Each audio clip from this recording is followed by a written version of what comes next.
जी, तो we were doing saddle joints के biaxial joints हैं, the movement is along two axis, लेकिन slight rotation भी पॉसिबल है, और वो कॉन्वेक्स सर्फेसेस जो हैं वो एक दूसरे को जॉइंट करते हैं। ठीक, एग्जाम्पल हमारे पास कार्पोमेटाकार्पल जॉइंट ऑफ थंब आ गया, लेकिन इसमें जो माइनर एग्जाम्पल है या लीस्ट इम्पोर्टेंट, या लीस्ट इम्पोर्टेंट तो नहीं कहना चाहिए, जो सेकंड और थर्ड आप एग्जाम्पल कोट कर सकते हैं, उसमें आप लिख सकते हैं स्टर्नोक्लेविकुलर जॉइंट लिख सकते हैं, आप इसमें एंकल जॉइंट लिख सकते हैं, कैल्केनियो क्यूबॉइड जॉइंट्स लिख सकते हैं, जो कि बेसिकली जो है ना वो फुट के जॉइंट्स हैं, हम पढ़ लेंगे उनको जब आप लोअर लिम्ब करेंगे।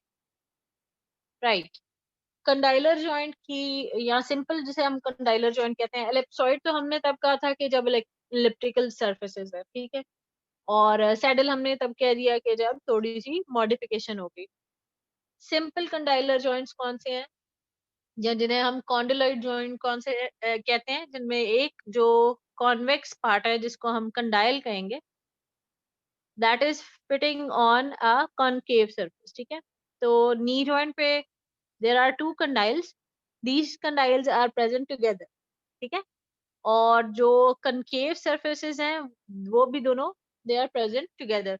सो ये जो बाय टू कंडाइल्स हैं, these are called bicondylar joints, right. अगर हम जॉ की बात करें तो एक तरफ ईयर के फ्रंट पे जो जॉइंट बनता है टेम्पोरोमैंडिबुलर जॉइंट, ठीक, और दूसरी तरफ जो टेम्पोरोमैंडिबुलर जॉइंट बनता है दूसरे ईयर के फ्रंट पे, ठीक है, देर आर टू कंडाइल्स, ठीक है, वो ऑपोजिट साइड वाला जो है उसमें भी ये इसी तरह से जॉइंट बनता है, ठीक। तो एक कंडाइल और कनकेव सरफेस एक साइड पे है, राइट साइड पे, और दूसरा कंडाइल और दूसरी जो कनकेव सरफेस है वो लेफ्ट साइड पे है, लेकिन ये दोनों जॉइंट्स एक यूनिट के तौर पे एक्ट करते हैं। हमारा जो लोअर जॉ है उसकी जो मूवमेंट है, लोअर जॉ डाउनवर्ड जब मूव करता है जिसे हम डिप्रेशन कहते हैं, अपवर्ड मूव करता है, साइड टू साइड जो मूव कर रहा है, ये दोनों जॉइंट्स मिलकर मूवमेंट करवा रहे हैं, तो they act as a unit, although they are present separately, लेकिन they are still called bicondylar joints, ठीक। और कॉम्प्लेक्स भी है ये टेम्पोरोमैंडिबुलर जॉइंट, और knee joint is also a complex joint. क्यों? क्योंकि दोनों में आर्टिकुलर डिस्क है, यहाँ पर आपको नजर आ रही है एक आर्टिकुलर डिस्क, और नी जॉइंट में भी मेनिस्काई होते हैं। सो ये आपके सामने एग्जांपल आ,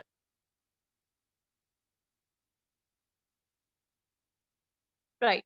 जो लास्ट यहाँ पर एग्जांपल है, this is the ball and socket joint. Ball and socket joints जो हैं, these are the highly movable joints, they are polyaxial joints, ठीक है।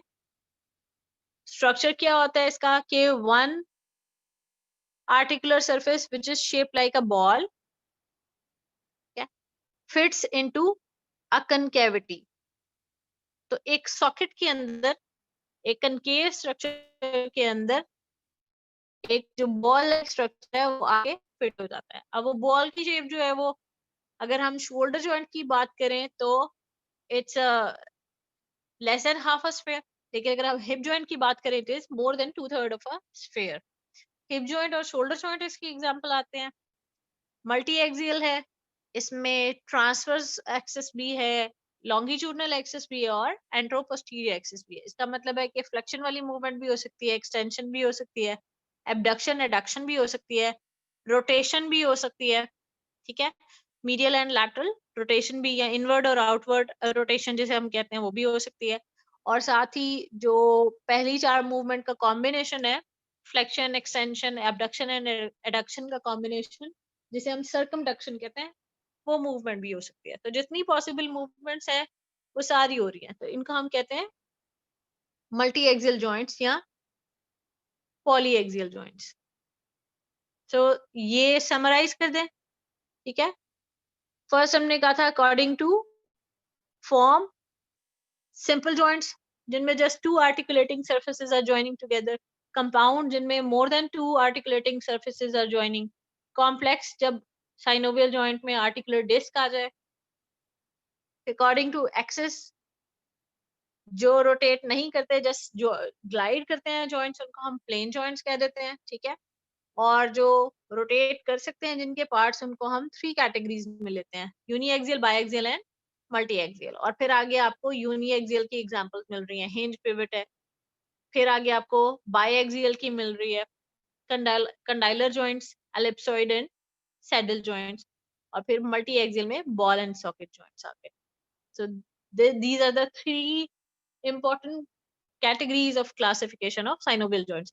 अब इसमें जो सबसे important वाला है ना, वो ये है स्ट्रक्चरल, प्लेन, हिंज, पिवट है, कंडाइलर है, एलिप्सॉइड है और सैडल और बॉल एंड सॉकेट। ठीक है, ये वाली आप कैटेगरीज है ना, उनकी दो एग्जाम्पल है ना वो साथ में आप एक दफा कर चुके हैं, क्योंकि जॉइंट्स अपर लिम्ब के, तो आपके लिए इजी हो जाएगा।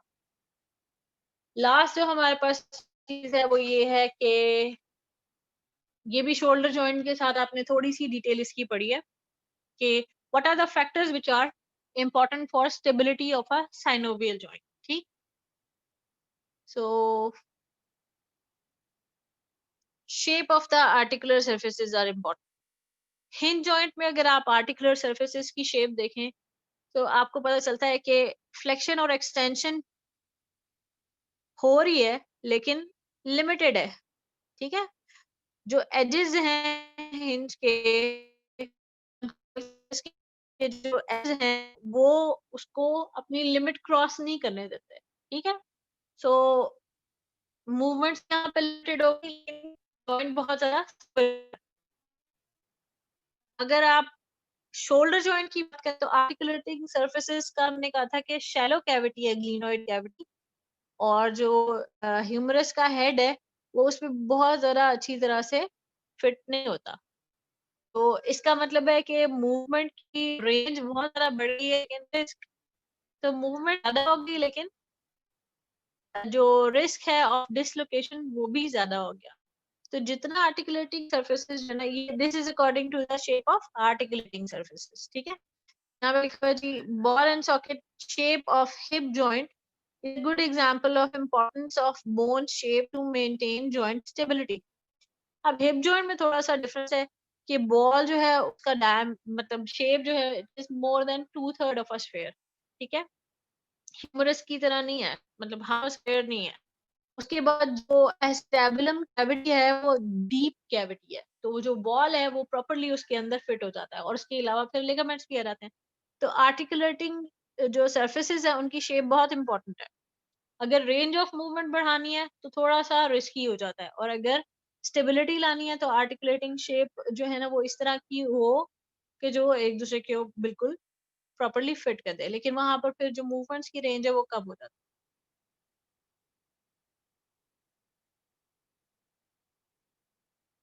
The shape of the bones forming the knee joint has nothing to do for stability। अब नी जॉइंट पे जिस तरह से ऊपर फीमर पड़ी है और नीचे टिबिया पड़ी है, उनके दरमियान में जो जॉइंट बन रहा है, उन दोनों की शेप एक दूसरे को उस तरह से ऑगमेंट नहीं करती। बस कंडाइल्स हैं कॉन्वेक्स जो एक कॉनकेव सरफेस पे पड़े हैं।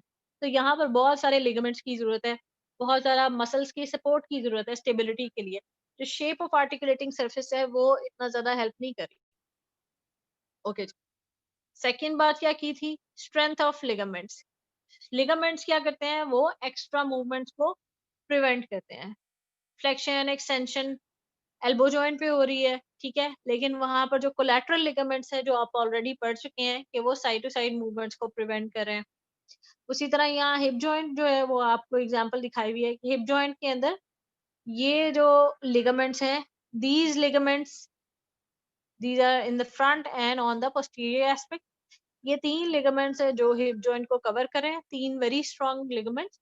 और यही जो है ना ये एक्स्ट्रा मूवमेंट्स को प्रिवेंट करते हैं, यानी एक्सटेंशन हो रही है तो हाइपर एक्सटेंशन को प्रिवेंट करना है, फ्लेक्शन हो रही है तो बहुत ज्यादा नहीं, एबडक्शन हो रही है बाहर की तरफ तो वो बहुत ज्यादा नहीं होने देनी, ठीक है, रोटेशन बहुत ज्यादा नहीं होने देनी, हिप जॉइंट को स्टेबिलिटी प्रोवाइड करें।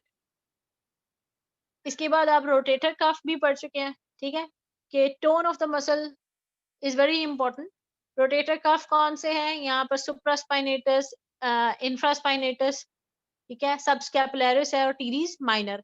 ये इस तरह से सराउंड कर रहे हैं शोल्डर जॉइंट को, और ये शोल्डर जॉइंट को इनकी जो टोन है वो मेंटेन करी। अब आप लोगों ने शोल्डर जॉइंट के बारे में पढ़ा है, क्योंकि ये एंटीरियरली, सुपीरियरली और पोस्टीरियरली ये मसल्स मौजूद हैं जिनकी टोन बैलेंस करती है।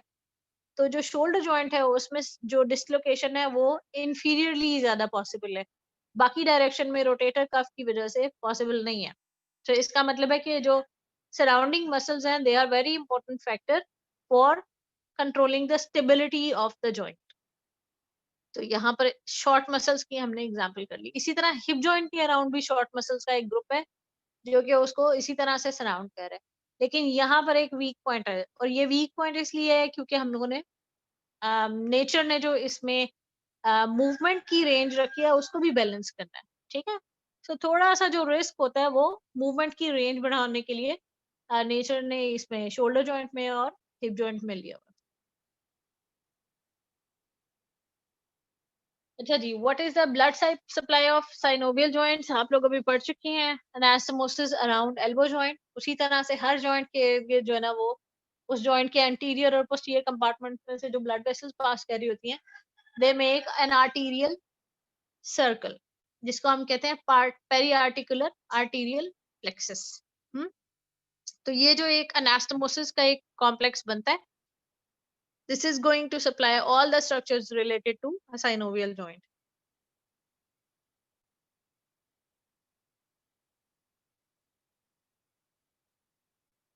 ओके, नर्व सप्लाई में एक पॉइंट जो है ना वो हिल्टन्स लॉ, ये आपने अच्छी तरह से उसको याद रखना है। आपको पूछा जा सकता है कि व्हाट इज हिल्टन्स लॉ।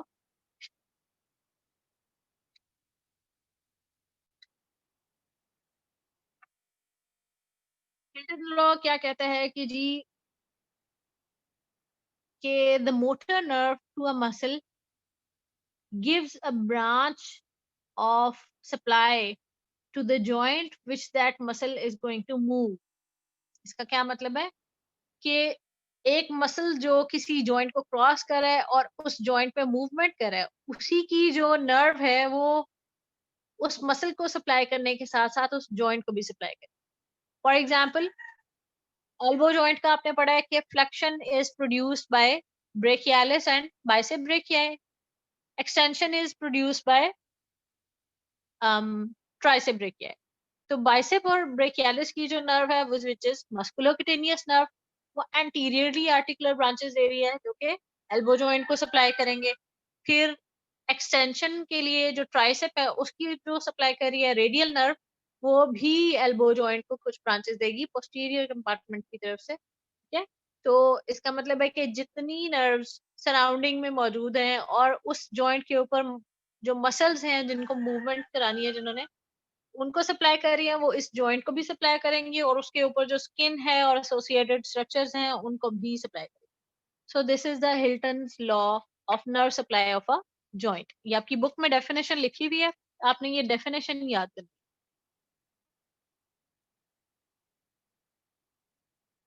अच्छा जी, so we are done with the classification and structure of synovial joint.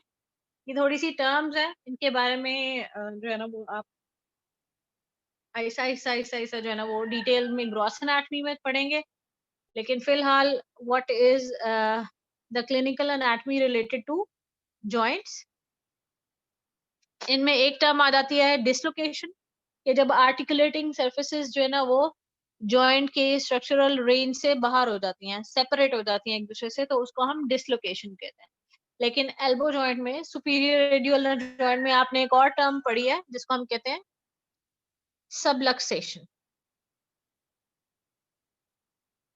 Subluxation का मतलब है कि स्लाइट डिस्प्लेस हुई हैं आर्टिकुलर सर्फेसिस, लेकिन उस जॉइंट की जो कैप्सूल है या उसकी जो रेंज है, उस स्ट्रक्चर की यूनिट जो है उसमें से प्रॉपरली बाहर नहीं आए और सेपरेट नहीं हुए। ठीक है, जो प्रॉपर सेपरेशन है उसको हम कह देते हैं डिसलोकेशन। सो ये दो टर्म्स, इनकी डेफिनेशन ये आप लोग पॉइंट्स लिख लें। ठीक है, इनकी एक एक दो दो लाइन इनकी जो है ना वो डेफिनेशन जो है वो आप अपनी असाइनमेंट में लिख लेना।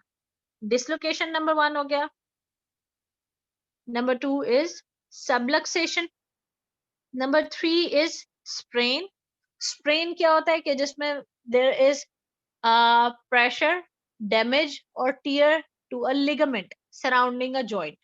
तो अगर लिगामेंट जैसे आपको मोच आ जाती है जब पाँव में, तो वो एंकल जॉइंट के जो लिगामेंट है वो स्ट्रेच होते हैं या जो है उनमें टेयर आ सकता है, तो that is called sprain of the foot. एक टर्म और है जिसको मैं आपको बता रही हूँ, स्ट्रेन। स्ट्रेन क्या होता है? स्ट्रेन जॉइंट्स से रिलेटेड जो सराउंडिंग में जो मसल्स हैं उनके टेंडेंस में जब एक स्ट्रेच आता है या टेयर आता है, तो उसको हम टर्म यूज करते हैं स्ट्रेन। तो strain and sprain, these are two related terms. ये चार टर्मिनोलॉजीज ये हो गई, उनकी डेफिनेशन होगी। उसके बाद ऑस्टियोआर्थराइटिस। ऑस्टियोआर्थराइटिस में क्या है जी, कि there is damage to the articular cartilage, ठीक। और फिर इन्फ्लेमेशन का जो प्रोसेस स्टार्ट होता है, और जॉइंट इन्फ्लेमेशन को हम कहते हैं आर्थराइटिस, ठीक है। सो यहाँ पर मेनली क्या हो रहा है, there is inflammation and damage to the articular cartilage, और उसके बाद फिर जो है ना ये जॉइंट इफेक्ट हो जाता है, ठीक। वेयर एंड टेयर की वजह से होता है, बहुत ज्यादा वेट वाले लोग बहुत ज्यादा जो है जब जॉइंट्स यूज करते हैं, एजिंग हो जाती है, तो उसके बाद जो है ना वो जॉइंट कार्टिलेज जो है वो अ, टूट फूट का शिकार हो जाता है, ठीक। लार्ज जॉइंट्स में ज्यादा पॉसिबल है, जैसे यहाँ पर नी जॉइंट, उसमें ज्यादा पॉसिबिलिटी है।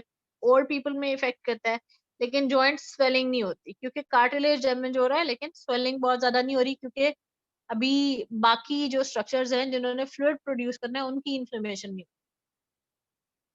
यहाँ पर अगर हम देखें तो एक और टाइप है आर्थराइटिस की, इन्फ्लेमेशन ऑफ अ जॉइंट, जिसमें इन्फ्लेमेशन हो रही है साइनोवियल मेम्ब्रेन की। अब क्योंकि ये फ्लूइड प्रोड्यूसिंग स्ट्रक्चर है, तो इन्फ्लेमेशन जो है उसकी वजह से क्या हो रहा है कि साइनोवियल फ्लूइड ज्यादा प्रोड्यूस हो रहा है। आर्टिकुलर कार्टिलेज अभी इतना ज्यादा इन्वॉल्व नहीं हो रहा, लेकिन सराउंडिंग में ये जो साइनोवियल मेम्ब्रेन है वो इन्वॉल्व हो रही है।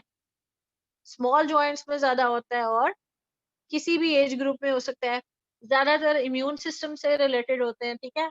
वो आप शायद अपने 5th या 6th सेमेस्टर में पढ़ेंगे कि कैसे हो सकता है इम्यून सिस्टम की वजह से, और इस जॉइंट में स्वेलिंग होती है। So there are two terms, osteoarthritis and rheumatoid arthritis. फिर ये जस्ट आप लोगों के इंटरेस्ट के लिए कुछ पिक्चर्स मैंने रखी हैं।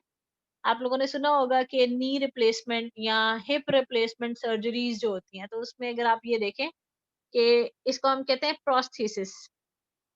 कि आपको आर्टिफिशियल पार्ट नजर आ रहा है जो बोनी पार्ट के अंदर ही फिट किया हुआ है उन्होंने, और दिस इज नी रिप्लेसमेंट, ठीक। सॉरी, हाँ, दिस इज नी रिप्लेसमेंट, और ये आपको हिप रिप्लेसमेंट के लिए ना वो एक प्रोस्थेसिस नजर आ रहा है, ठीक है। So these are the artificial parts जो कि इम्यून सिस्टम को बहुत ज्यादा वो नहीं एक्टिवेट करते, ठीक है। और बॉडी के अंदर जो है ना वो इन्फ्लेमेशन वाला प्रोसेस भी स्टार्ट नहीं करते, तो इनको हम बॉडी के अंदर एज नी रिप्लेसमेंट और हिप रिप्लेसमेंट या जॉइंट रिप्लेसमेंट सर्जरी वो हम फिट करते हैं।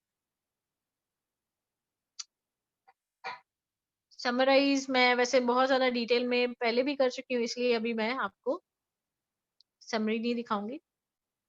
ओके, क्वेश्चन ये है, आप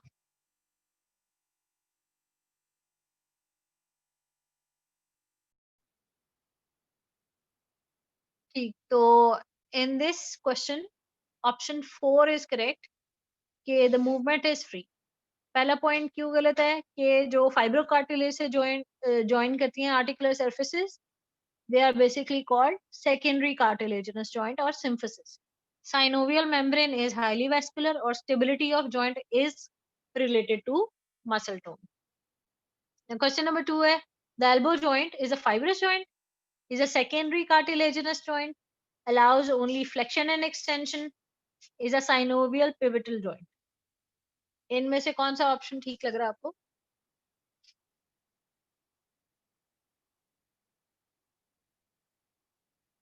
यस, वेरी गुड, ये वाला आंसर इजी है, allows only flexion and extension.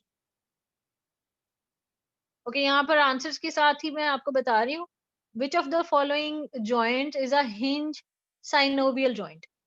क्या शोल्डर जॉइंट की अगर हम बात करें, it is ball and socket. Intercarpal joints plane joint थे, रेडियो अल्नर जॉइंट जो था वो पिवट जॉइंट था, तो इसमें से सिर्फ एल्बो जॉइंट जो है वो हिंज वैरायटी का आ गया।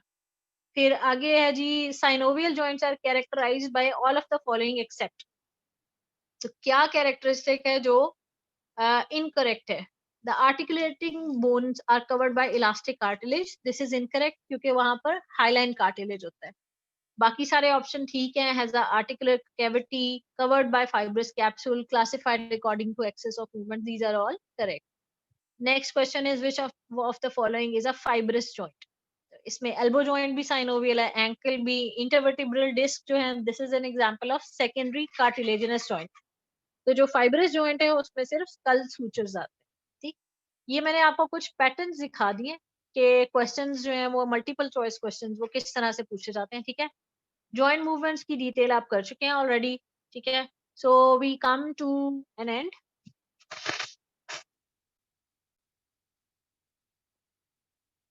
Yes, thank you. एंड अगर आप